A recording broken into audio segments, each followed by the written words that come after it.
Salam kasih, damai Kristus menyertai kita. Saudara-saudariku yang terkasih, pada bagian sebelumnya kita telah membahas 3 murid Tuhan Yesus, yaitu Thomas, Matius, dan yang terakhir kita bahas Yakobus anak Alfeus. Nah, sekarang kita akan bahas 3 murid Tuhan Yesus lagi, yaitu Tadeus, Simon orang Zelot, dan yang terakhir Yudas Iskariot.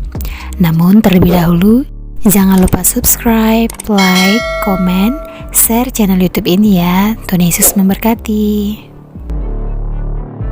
Tadeus adalah murid Tuhan Yesus yang memiliki 3 nama sekaligus, yaitu Tadeus, Labaeus, dan nama aslinya yaitu Yudas atau Yudah, yang berbeda dengan Yudas Iskariot, yang berarti Yehova memimpin atau Ia yang akan diakui.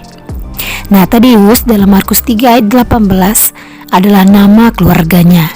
Labeus adalah dari bahasa Ibrani, leb atau lev artinya hati, menggambarkan kehangatan dan karakter yang sungguh-sungguh. Nah, dalam bahasa Yunani berarti hati anak-anak, orang yang berani. Ayahnya bernama Yakobus, orang yang berbeda dengan Yakobus anak Zebedeus dan Yakobus anak Alfeus. Tadeus dikenal melalui pertanyaan yang ia ajukan kepada Tuhan Yesus pada waktu perjamuan malam terakhir, dan Alkitab tidak banyak memberitahu penjelasan mengenai Tadeus. Ia kurang menonjol di antara murid-murid, tetapi bukan berarti ia tidak atau kurang beriman. Tujuan pembicaraan Tuhan Yesus adalah murid-muridnya. Yesus berkata bahwa ia akan kembali untuk menyatakan dirinya kepada mereka. Tadeus menjadi bingung bagaimana Tuhan Yesus menyatakan dirinya kepada mereka tanpa dilihat oleh orang lain. Sekalipun ia dapat melakukannya, mengapa hanya memperlihatkan dirinya kepada murid-murid saja dan bukan kepada dunia? Sekalipun semua murid-murid bertanya-tanya, hanya Tadeuslah yang berani untuk bertanya atau bersuara. Ketika menjawab pertanyaan Tadeus, Tuhan Yesus tidak menjelaskan keberadaannya secara nyata dan menyeluruh. Hal itu terjadi karena ia ingin mendapat pengertian dari dalam hati. Oleh sebab itu, jawaban Yesus menunjukkan dalam Yohanes 14 ayat 23 bahwa pengabdian kepada Tuhan hanya nyata melalui kasih. Tadeus memperlihatkan pengabdian dan ketekunan serta mencurahkan hidup dan kehidupan hanya untuk Tuhan Yesus. Tadeus yang memulai memanggil Yesus dengan nama Tuhan boleh kita lihat dalam Yohanes 14 ayat 22. Nah, setelah Pentakosta, Tadeus melakukan pelayanan perkabaran Injil di Suria, tepatnya di Edesa, dan di kemudian hari setelah kejatuhan Yerusalem, Edesa menjadi pusat kekristenan dan perkembangan gereja mula-mula.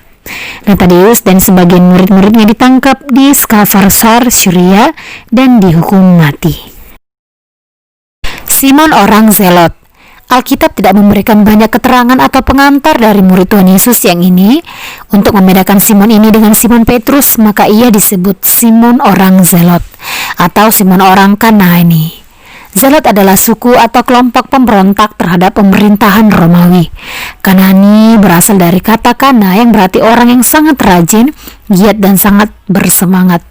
Simon orang Zelot adalah seorang pengikut dan juga ditempa dan dididik Yudas dari Gamala di Galilea. Yudas adalah mungkin salah satu dari keturunan Makabeus, pemimpin pemberontak Yahudi melawan pemerintah Romawi.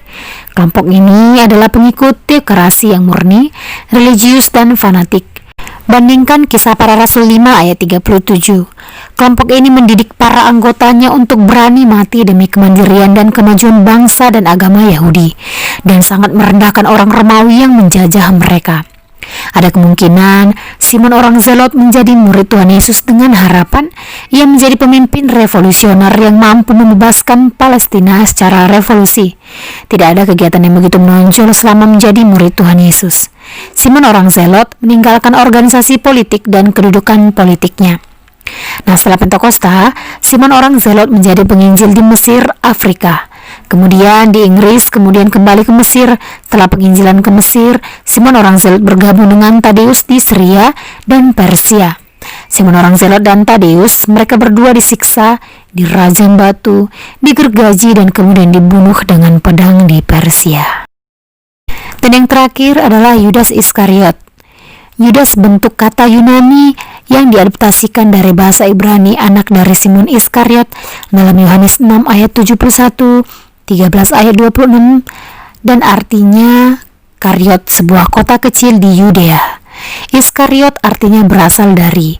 Jadi, Yudas Iskariot adalah Yudas yang berasal dari Kariot. Dalam daftar para murid, Yudas selalu disebutkan atau dicantumkan paling akhir karena ia mengkhianati Yesus.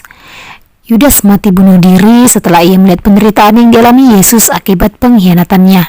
Setelah menjadi murid Tuhan Yesus, Yudas bertugas sebagai pemegang kas keuangan dalam Yohanes 12 ayat 6, 13 ayat 29. Yudas sebenarnya bukanlah seorang pengkhianat, dalam arti bahwa ia berusaha melaksanakan kematian Yesus. Ia sama dengan murid-murid yang lain, mereka menanti-nantikan didirikannya kerajaan Mesias oleh Tuhan Yesus. Ia semakin tidak sabar ketika Tuhan Yesus dari hari ke hari menunda pendirian kerajaan Mesias. Sekian dari saya penjelasan dari ketiga murid Tuhan Yesus dan beberapa penjabaran dari murid-murid Tuhan Yesus yang sebelumnya. Semoga Tuhan memberkati.